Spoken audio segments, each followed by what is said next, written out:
Hi, welcome back to Wild Speculations. I'm Daniel. I'm Scott.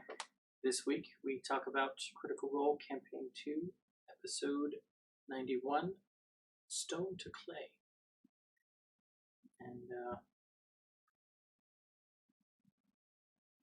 Or as I thought of it, reassuring Scott. Last week I brought up the, focus on the main quest, drop into side quests, and right off the bat they just get into all the side quests. well, honestly, I'm wondering if it's like one of Sam's interns that watches the show.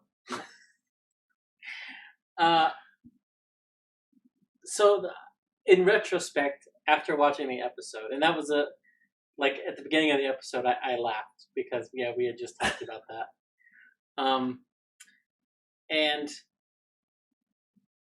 But there's also sort of, and I don't know if Matt gave them a heads up,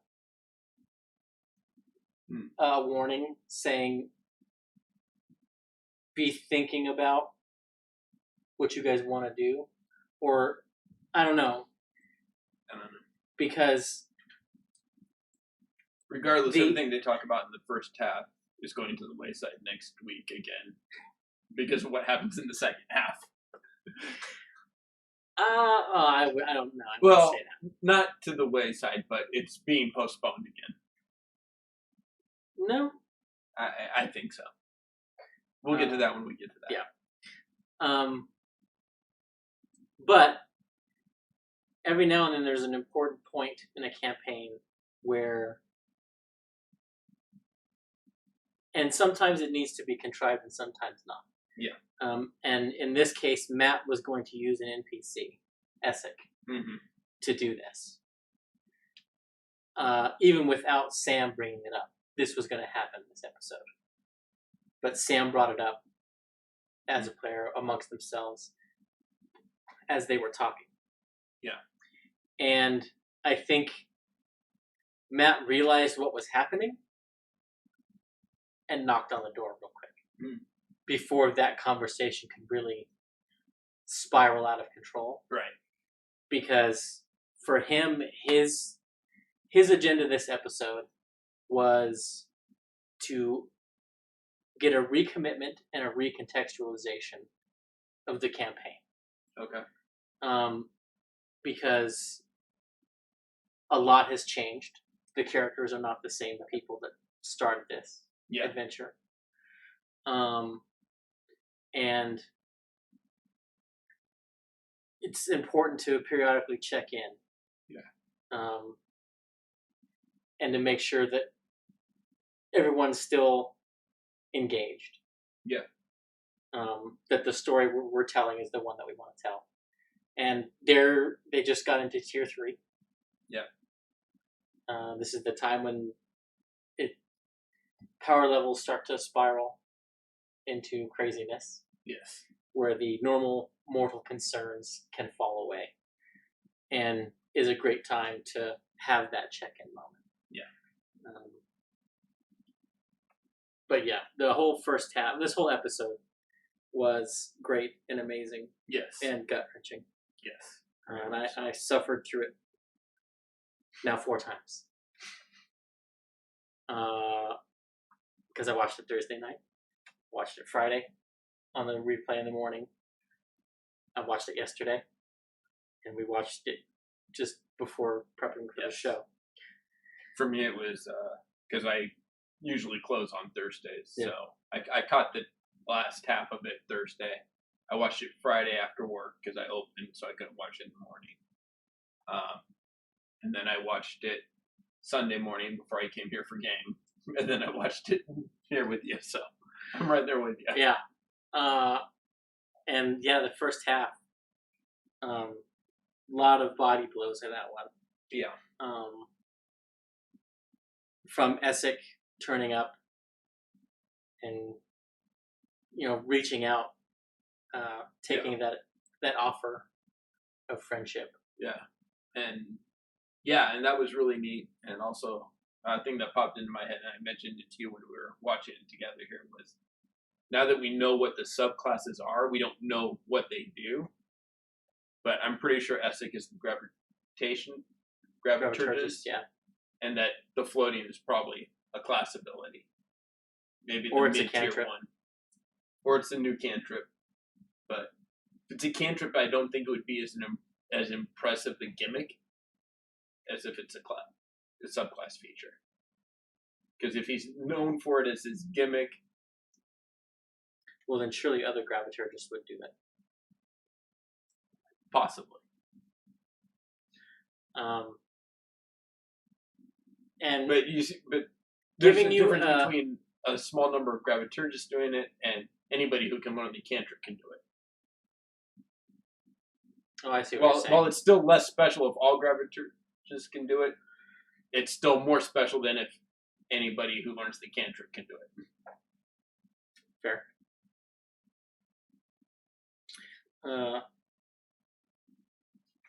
And we also talked about something that was dropped in this episode, which was they should not tell anyone in the dynasty about that beacon. Yep. That they have 2 beacons. And Bo drops the bomb. Yep.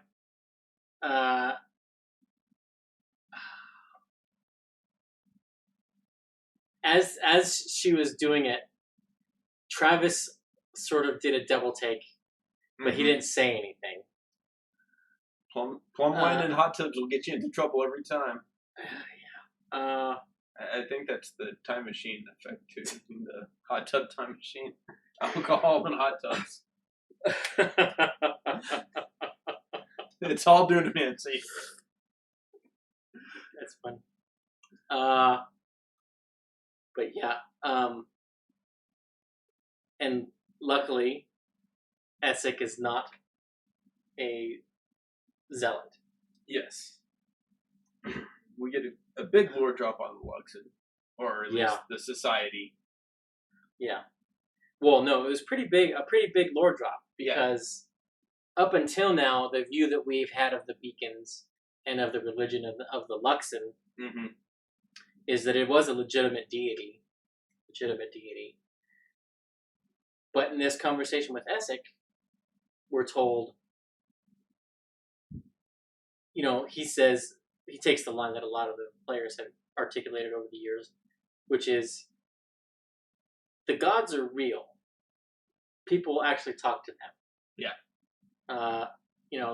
There's proof of the gods.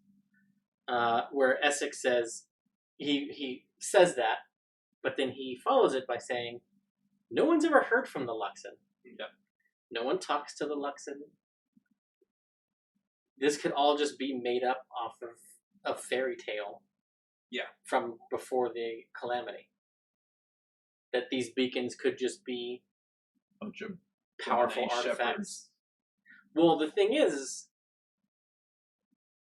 it could very well be the Dunamist version of Lichdom. Yeah. The idea of the elves in Eberron. Yeah, the Undying Horde. Right. You don't want to die. The society loses so much when you die. So the Luxon beacons could be a nod from Matt to that kind of thinking. Yeah, definitely. And they're not a religious thing. But over time have warped into. Right.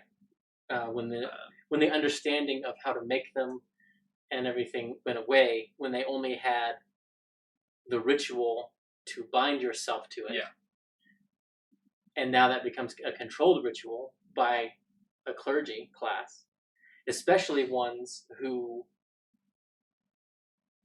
through their worship through their use of these beacons, prevented their fall. Yeah. As the drow on Tal'Dorei fell. Yeah. Which sort of backs up the notion of these are divine things charting our destiny. Yeah. And it was also an interesting look at the layering of the politics of the dens. Because the Mighty Nine haven't been particularly interested in uncovering the inner workings of the dynasty. Yeah. So they didn't get into that. But in this episode, Matt gave that to us and showed us that even though the dens are predicated on the Luxon, and that not just anyone can become consecuted, right? That faith is not necessarily a thing. Yeah, definitely. And it sort of reminded me of the papacy. Mm-hmm. You know, in the 1400s, yep. thereabouts, basically sold cardinalships. They sold bishoprics. Yeah, and that's happened multiple times throughout. And yeah, it reminded me of that too, as well as like just the idea of indulgences. You know, keep them in line. Hey, not everyone. Like the dens get first treatment, but it's extended outside the dens if they're good enough. You know, keep them in line. The money. You have the. Because Essex said it's expensive to join a den. Yeah. There were a lot of things that Matt practically brushed past, and no one at the table really sort of glommed onto. Mm-hmm. Which means it's great. It's great expositional dialogue when that happens. Yeah. Because then when it comes up, you're like, crap. Yeah.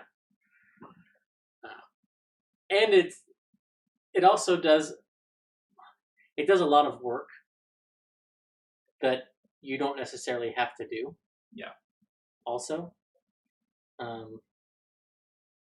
because Matt may have all of the interplay between all of the houses, all of the dens played out, but Essex said there were a lot of them, which indicates there are more than Matt has detailed.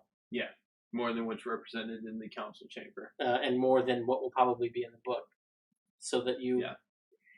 DMs... Well, I mean, there's probably, because the way it was described is like the cities and communities are built up around the beacon, with the main city and then outlying cities within the beacon's radius. So each beacon probably has its own set of dens. Yeah. Is how I pictured it. And so he may have the beacon in Jorhas detailed out. That may be in the book. But that doesn't mean there's not another beacon over somewhere else that's up for you or me or you as the DM, you know, to create your own dens. You know, and their interplay. Which is the smart way to do it.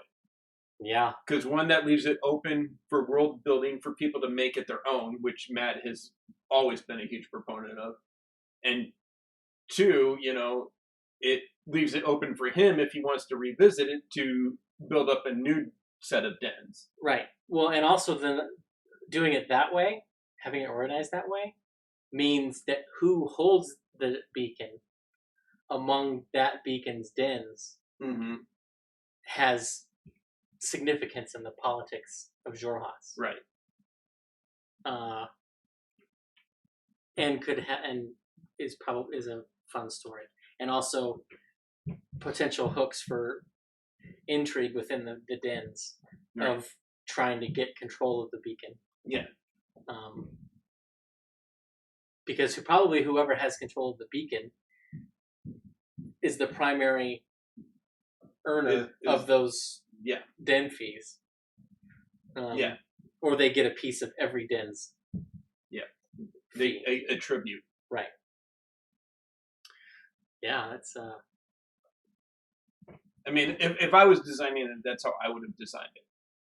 Because, like I said, it gives me what I have, plus the ability to create more, plus the ability for other people that want to run in that to create it. Right. And it just opens it up. So yeah. Not that you have to be within range of your beacon for this to work. No. Just a beacon. A beacon. But each beacon, because each beacon is basically its own. Right. Where they set it up civilizations. Which would go along a noble house sort of construct as well. Yeah. Yeah. Of course, we have Jester pitching Traveler Con and the Traveler to Essek, where she finds out he's not a zealot. Yeah, I felt bad for Jester. Also because, like, there were several times in this episode where our own conversations sort of echoed back to me when we were like, this episode she's really acting like a cleric in this episode because she's proselytizing and stuff. And in this one particularly, she's like, I don't know if I'm supposed to be doing that. I just, I had a friend. That was it. And I was like, ugh, yeah. Yeah. But she does practice proselytizing with the group. She misunderstands, Ford's trying to give her a role play, role play within a role play within. So here's my question to you on that bit. Because Travis didn't say it, but my headcanon is that when he took on the persona of Jeff, that he flashed through a mini face. He used his invocation and became somebody else. Yeah, that's how I interpret it. Yeah. I also loved it when he's like, "Sell me." She's like, "I tried to," and you went with the wild muff. Yeah. Yeah. He's got to explain that he's doing the role play. Yeah. The Duna potion, was given to Essek. Yeah. That was kind of a big moment. Yeah, and crossed off a favor. Yes. Which is good for them. But also, I don't think it was as big a deal since Caleb learned Fortune's Favor. Yeah. Because that potion basically does the same thing as that spell. Yeah, it was the potion version of that spell. Yeah. So the group wasn't out anything. Yeah. In the sense that Caleb can just do it. And do it more than the one potion. Yeah.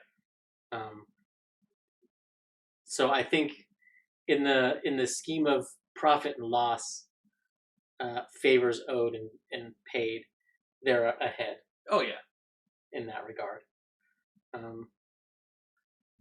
But I still think the Bo opening her mouth and telling Essek about the other beacon puts them in the hole. Because they didn't think to look until after she spoke. Ford rolled a natural 1. And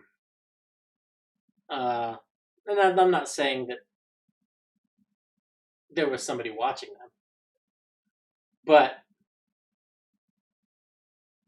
there was somebody watching them. We established the last time we were at the Jura house that this is probably a free play. Yeah, and they had just gotten back, and they were traipsing through the palace. Well, oddly. Yeah, they had just gotten back to Jura house, and the dynasty knew that they were meeting with King Dwindle, because she called him on it, Hey, for expatriates, why are you meeting with the king? Well, yeah, and they went into that prison with Essek to interrogate their prisoner. The Bright Queen has been painted as paranoid, as not untrusting, and she just had one of her highest level dens proven a betrayer. Yep. The Mighty Nine may not have been being spied upon, but I can almost guarantee you Essek is being spied on. Yeah. And, interesting note with the paranoia that I just linked. Because of what you said earlier, but this being the Dunamatic version of Lichdom, Liches are often paranoid about people finding their shit. Yeah. So and that kind of ties into that theory there. And we have been told by other people and the Bright Queen that she is one of the oldest. Yeah. One of the first. Yeah. So she may be one of the few survivors of the calamity, and she has built up this religion around these things in an effort to force order and to try to further whatever it was they were doing before the calamity with these beacons. Yeah. And she's used religion as that vehicle. Because if she can break the evil races, quote unquote, devotion to their evil, the betrayer gods, then that's a step closer. Yeah. To whatever order she is trying to impose. Yep. On everything. So yeah. One more layer of gray. One more layer of gray. One more shade to throw in the bucket. Yes. But we had my favorite moment of the episode was the Jester and Caleb conversation. Yes. After they take Essek back. The Widow Jest moment leading to the Traveler's return. Yeah. It was so good. And like Caleb's lead up to it, I'm the transmutation wizard, but you change people.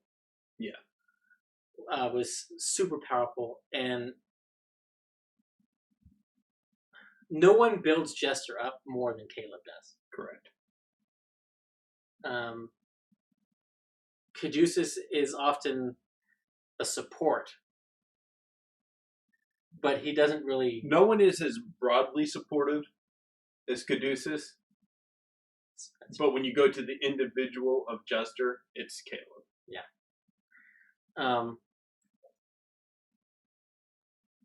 And I got, on my rewatches, I kept watching that. And I was reminded of somebody did a supercut of all of Vex and Percy from Campaign 1. Of all the little moments leading up to the budding of their relationship. And in my head, I was like, when someone does that for this campaign, this moment's going to be a video.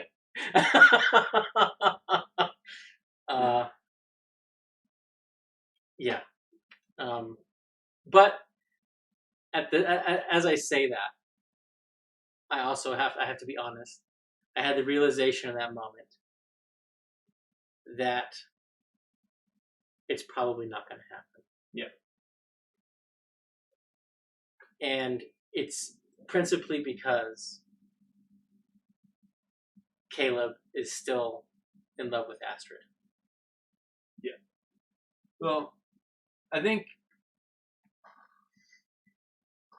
his love for Astrid stems from a time when he was capable of allowing himself to love. Yeah. And I think now he's emotionally so tunnel visioned that it's not even a consideration to be able to love. Yeah. Well, I don't think he actually loves Astrid anymore, per se. I mean, there's probably a part of him that does. He loves the idea of it. But it's more of, this is the last person I felt good enough about myself to give myself permission to love. Yeah.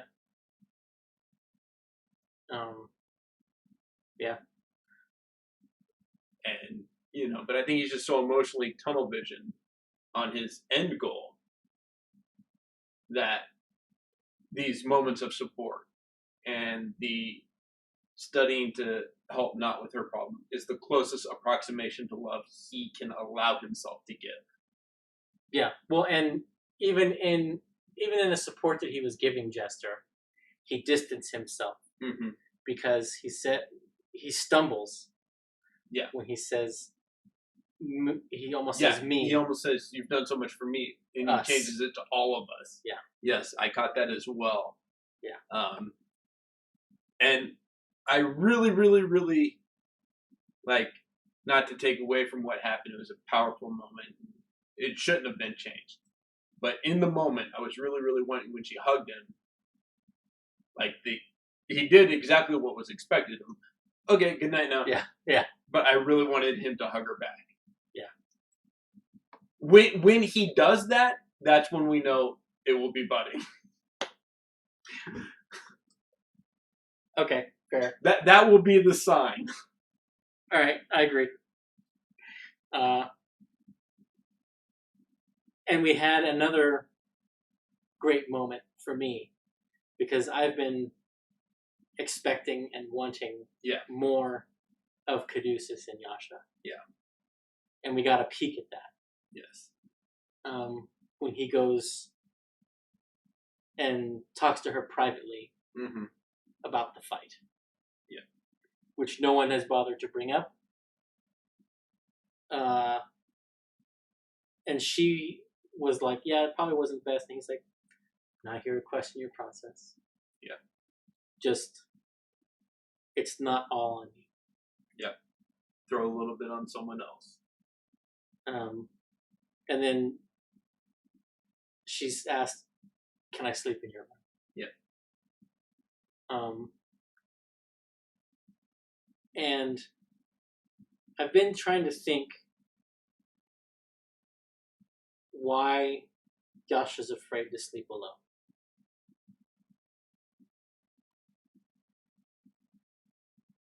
And I think it's because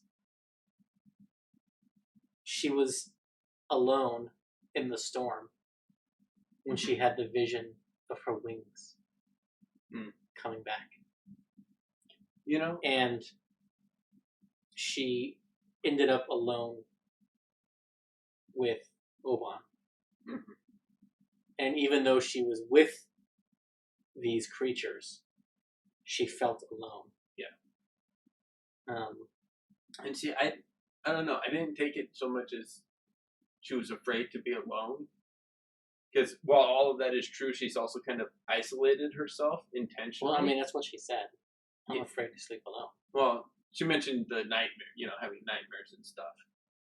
But I think part of it was taking Caduceus' advice. You don't have to let me put some on you.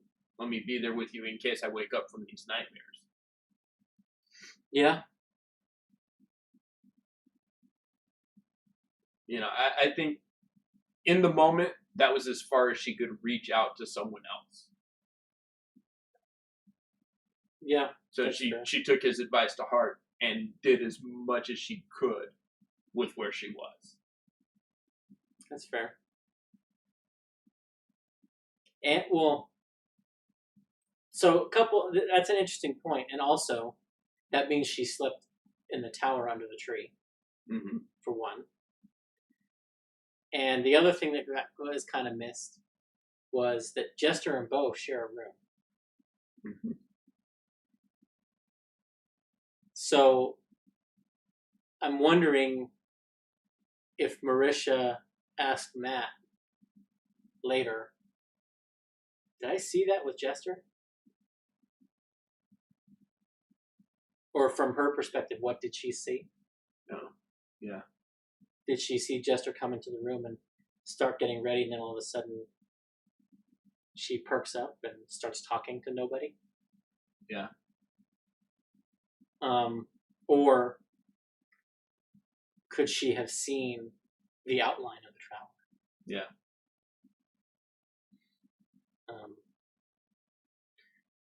But it wasn't addressed at the table, so it's technically out of bounds for our conversation. But yeah, it's just one of those things that I'm like, huh. Yeah. And if I remember correctly, both Jester Bo's room and Yasha's room both open up to that balcony. Yes. So. And Ford's room was on the other side of them. Yeah. And maybe to keep consistent and to keep Bo ignorant and to play off what was said earlier in the scene, Bo may have been in Ford's room arguing with him about the workout. Yeah. Yeah. Which is the other possibility. And kind of makes me sad, but it's there. Yeah. Caleb stays behind when they go out to get Yasha's armor. Yep. And Yasha almost puts up a fight with them paying for stuff. Yeah. So you said her asking Caduceus to sleep in his room. Do you think her not pushing that was part of that? I think so, yeah. She initially refused. She's like, well, okay, thank you guys, you know. I think it's a process. And I think it's these little moments that are, you know, her reaching out. And then we also have her, once she has the bracers, taking the armor off. Yeah. And then putting it back on. I think Ashley thought it was cursed. Because she goes up to the room, she locks the door, and she says, I try to take off the armor. Can I take off the armor? Is it removable? And Matt says, yeah, you can remove it.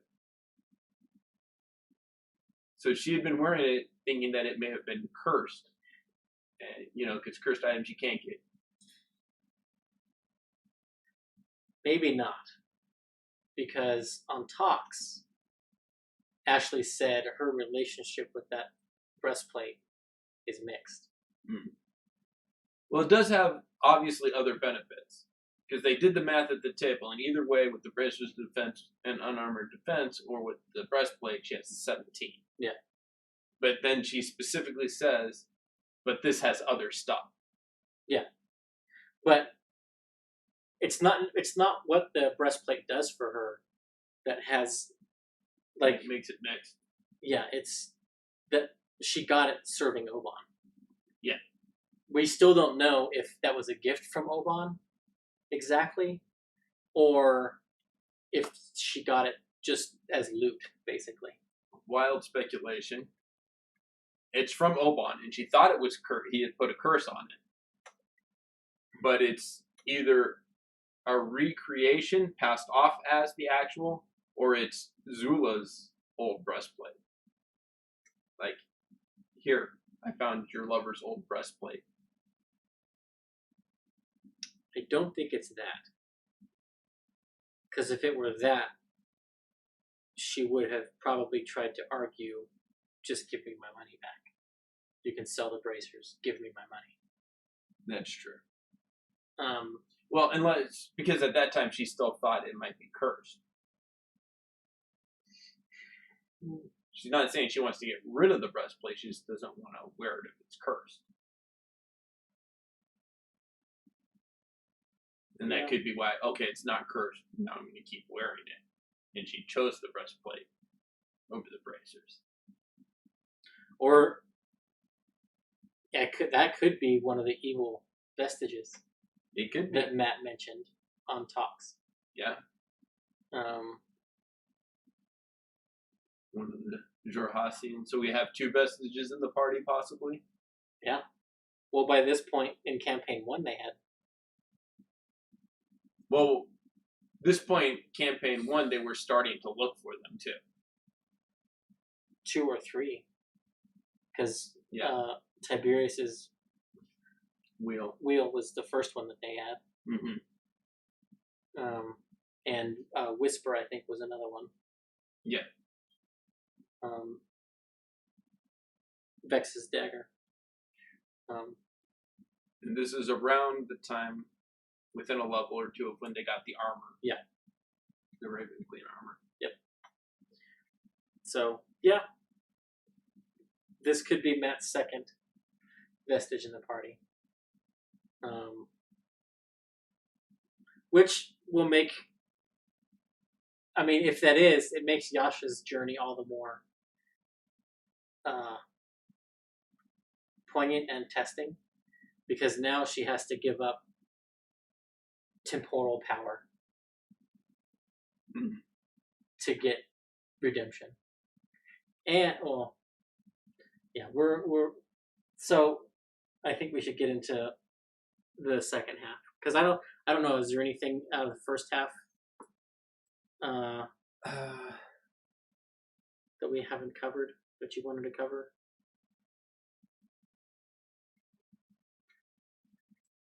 The hot tub thing.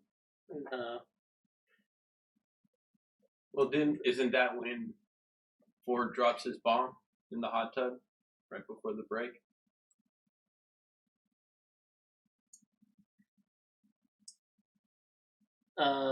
Yes. Yeah. So let's talk about that real quick. Yes. So Ford pulls the drinking too much in the hot tub role play. Yep. And also saying that he wants to help Caduceus. Yep. And Caduceus gives us. He reads again. Yeah. That he glosses over the dust part because they've already accomplished that. He rereads the stone part. And Travis So okay. So I asked you before. So okay. Well, let's hit the drop first. Yeah. He says, "Hey, much like Jon Snow, the bastard, the orphans get a blank name." He doesn't reference Game of Thrones. They can't do that as well. He says, "My last name is Stone. That's what they gave me." And he's like, "Name of the family of the Wild Mother, Bo Chendon, who you now serve." Well, I love that Taliesin was like, "Wait, insight check." Yeah. Is he? I'm telling the truth. Son of a bitch. And my question was, and I don't know if I didn't pick it up at the time or I've just glossed over it and have forgotten it since then. But I asked you, I was like, why didn't Ford drop the stone bomb the first time we heard this story? Because I didn't remember.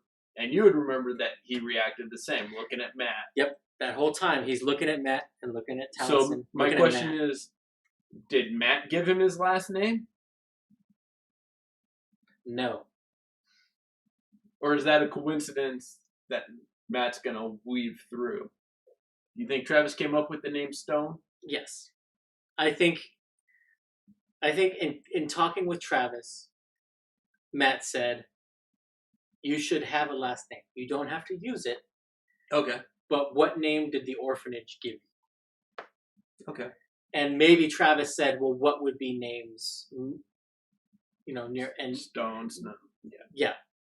And Matt gave those kinds of examples. Or maybe Travis did some research and found evidence in history of this sort of activity. Right. And Stone was the one that he set on. And then when Clay's came in, Matt's going to weave that in? Yeah. Well, no, not even necessarily that. Because I think those stories were written independently. And Matt had no, But Matt's going to weave them together now because they were written independently. Do you think I don't think Do you think the Family Stone is going to be half-orcs? No. I don't. I think the only connection that Matt might throw in is that the Stone family founded that orphanage. Mm. And that's why they give kids the name. Okay. But judging on the looks that Matt was giving to both Taliesin and Travis in the episode, and his enjoyment of having held this secret for this long, of this name,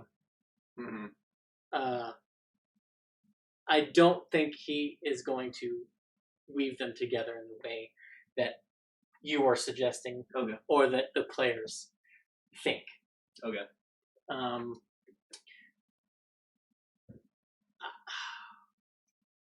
I think this is a case of what George Martin tried to illustrate and highlight in Game of Thrones with the Prince That Was Promised prophecy.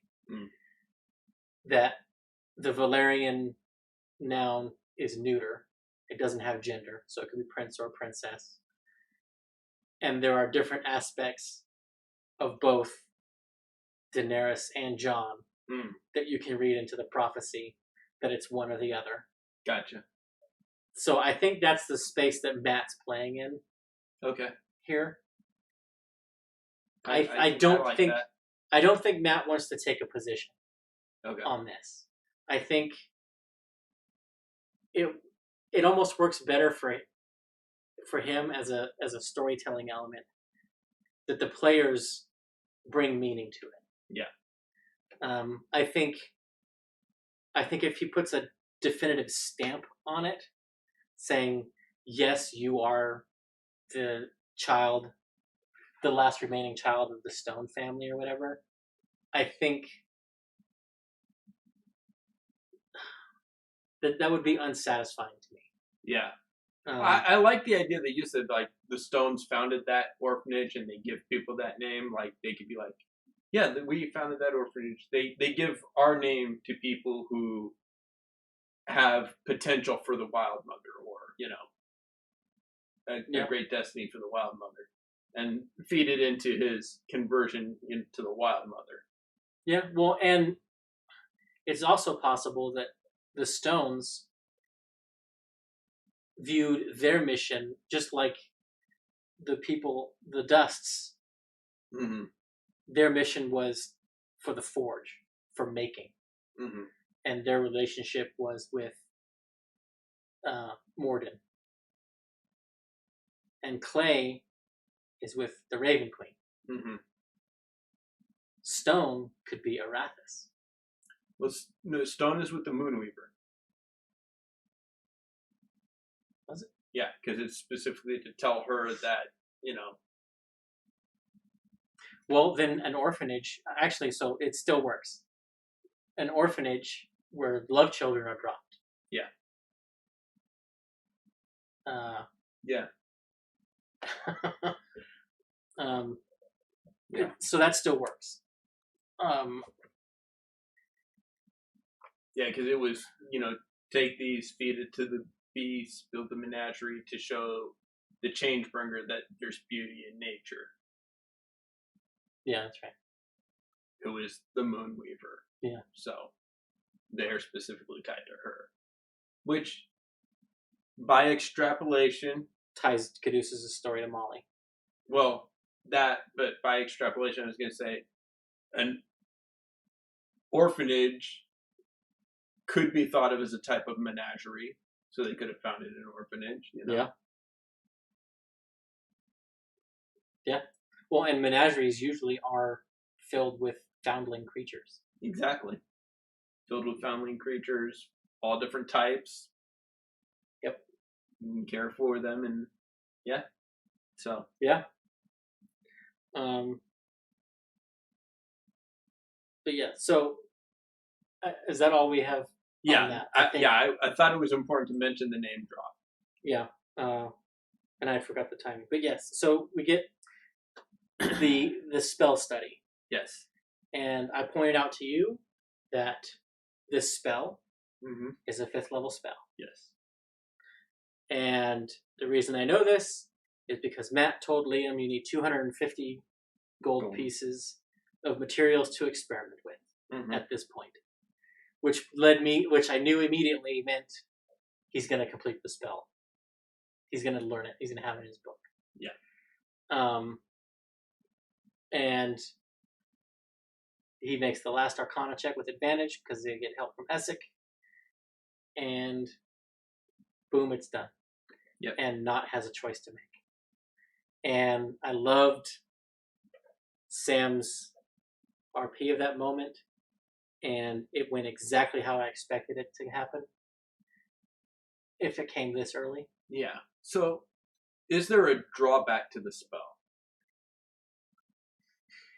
that we haven't seen yet? I don't think so. Okay. Seems like a pretty powerful spell. So, it's not.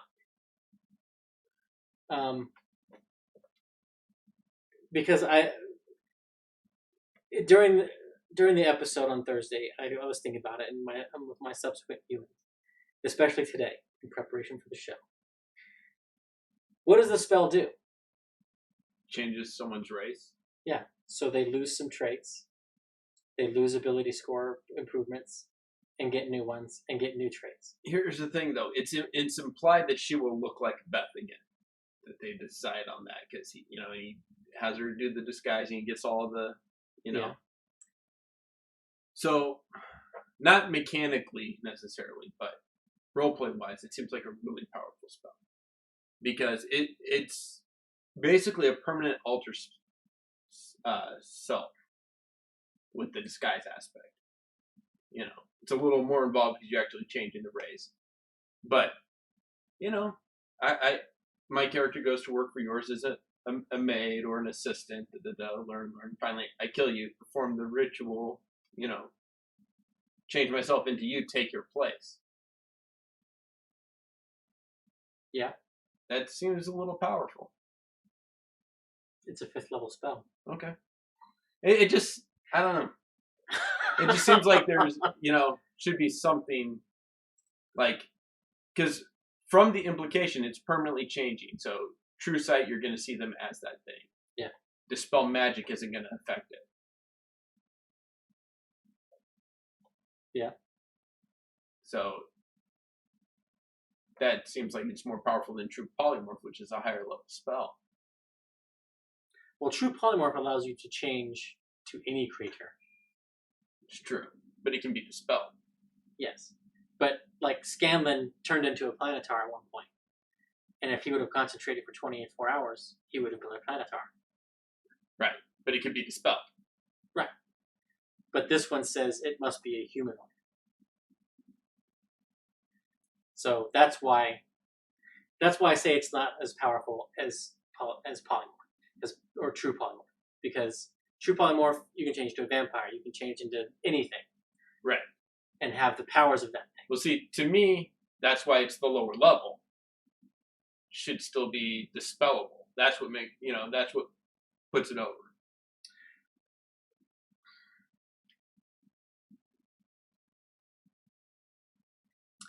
Because you got the two aspects that, yes, it's a narrower scope, but it's also a lower level for that.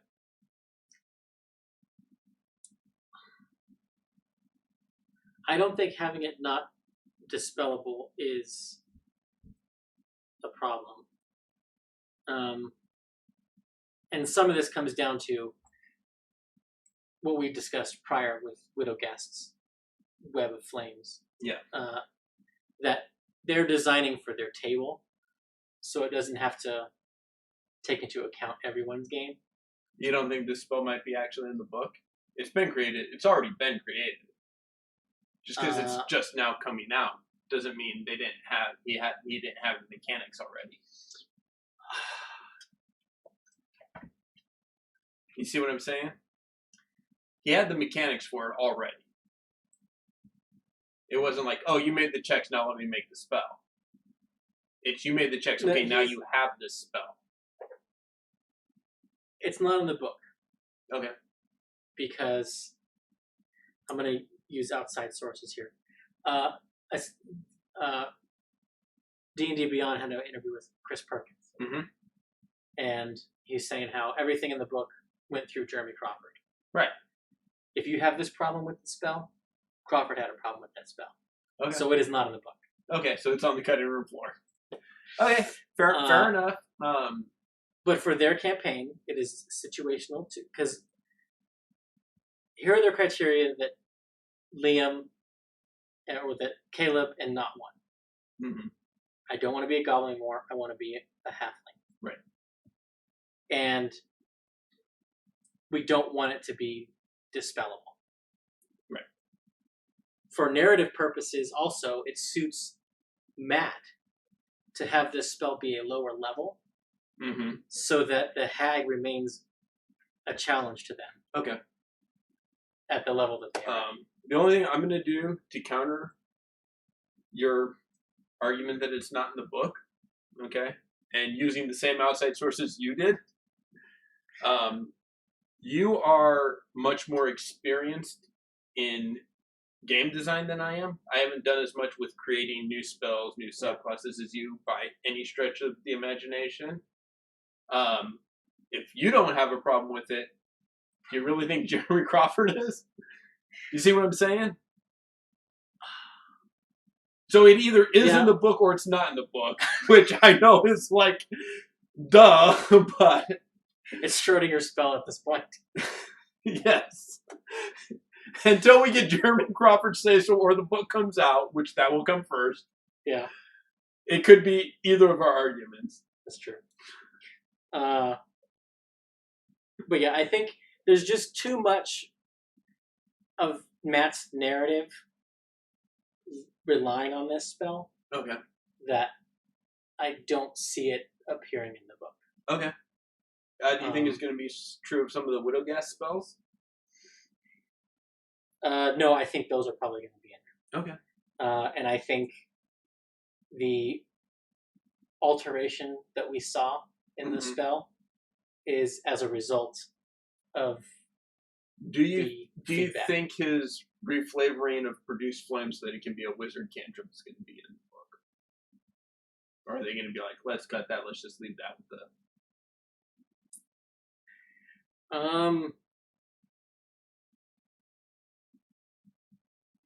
Because that would be the most likely when I would see them cutting. Yeah.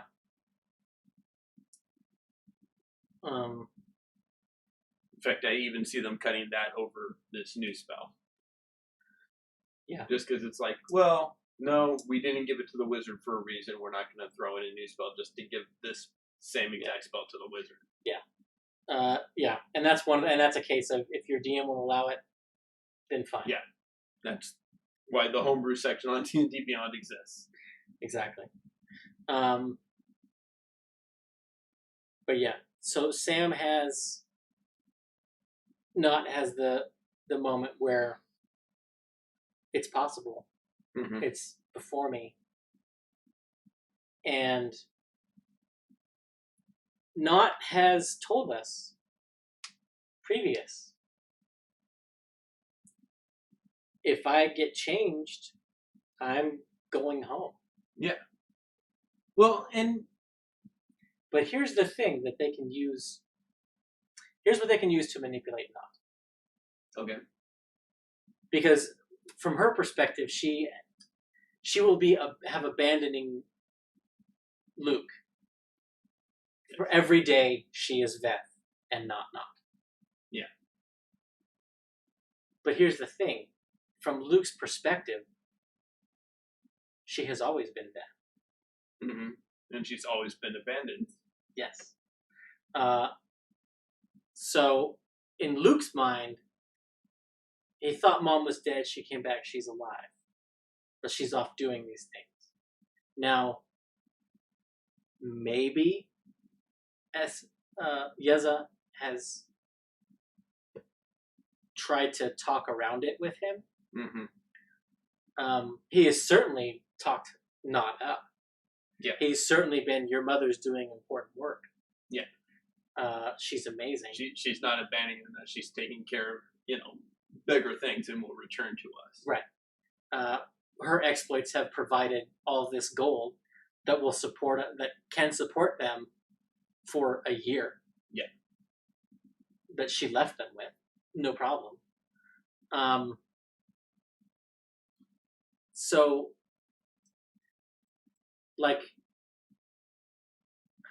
and Matt is not the kind of game master that would take that negative view also. Yeah. It will be, no, Mommy, you have... Right. Daddy says you have work to do. Yeah, no, and I agree with that. Not has said from the beginning that every day she's in her goblin form, she feels less like that. She loses part of what she was and becomes something else. And I think that's where the dilemma stems here. Yeah. If I go back, am I going to lose what I am now? What they need me to be. Yeah. Yeah. And I think I think you're right, she'll feel like every day she's Veth, she's abandoning. But every day she's not, she'll be abandoning her new family. Yeah. Yeah. And Sam played that tension wonderfully. Yes. Yes, he did. And I think Matt got worried that they wouldn't cast the spell. Yeah. Because I think Matt was hoping that would be the climax of the episode. Mm-hmm. And because it's one of those things as the DM when you're plotting out a session that you give some thought to. Where might we end tonight, and what will be the most climactic cliffhanger? Yeah. For it to happen on, and that was it. And Matt got worried, I think, because there's a moment when Sam's like, I think I just want to sit on it. And yeah. You see Matt's face kind of go, Yeah. But yeah, and this is further proof of my assertion that Yasha is going to have to confront she did if she is going to ascend and get her wings back. Okay. Because Not has to go confront. Okay.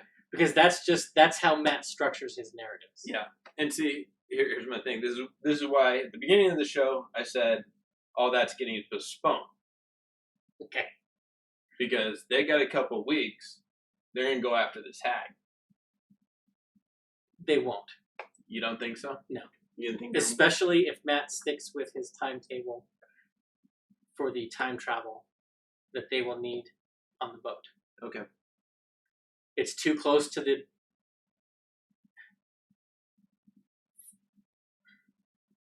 I mean, they would have to bamf somewhere and get to Felderwind. And they don't have anything close to Felderwind that they can bamf to. That's true. The closest they've got is probably 4 days. And that's Zadash. Yeah. But I think that's closer to a week. Okay. Fair enough. So they don't have the time to do it before everything goes down. Yeah. Okay. Now, here's the other thing. So they established early on, because when they were like first finding out about the war and stuff, and they're Not's like, oh, that's where I'm from. But also thought it was where she was from because they're not too far apart. Their hometowns. Mm-hmm. The hag that transformed Not. No. Here's my question. Is it the same hag that talked to her dad? Or is it just another member of the same coven? One of those two things is certainly true. Yes, I'm just wondering which one. My inclination is the coven. Me too. Especially... It's 2 of the 3 in a coven. Yes. For them to, especially at the higher tiers that they're getting into, and this is something that's adjustable. Yes. For Matt's narrative. Yeah. If they had done it early on, it could have been just 1 hag. Or 2. Yeah. And not the full coven. But now that they're higher in tier, they've had time. Now there's 3. Yeah. So yes, okay. Most definitely, certainly is. And they're just too close together to have it not be a coven.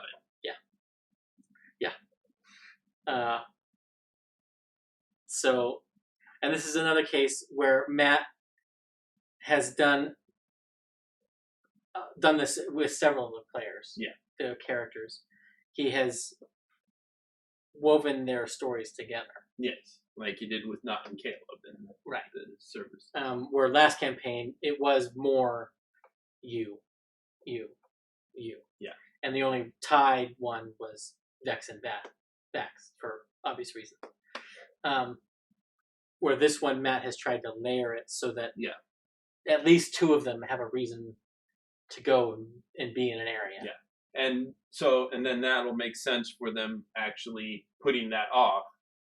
Because once they go and do that, then they're going to be forced to go into Bo's backstory. Yeah. Much to Marisha's chagrin, probably. Yeah, props to Marisha. They said at the beginning they kind of played this game of chicken with who can hold on to their backstory secrets long, and she has. Yep. It has 100% been her. Yep. And MVP for this episode, of course, Sam for me. Sam. I did Sam / Liam. Just like Sam, definitely first half. Well, mine was Sam and Laura. Liam propelled a lot in the second half. But Sam from the get go. Yeah, Sam. Here's our quest the log. board, yeah, and then the performance and all the choices and yeah, so good. We will see you guys next week where we will discuss episode 92. Sam and Travis on Talks. See ya.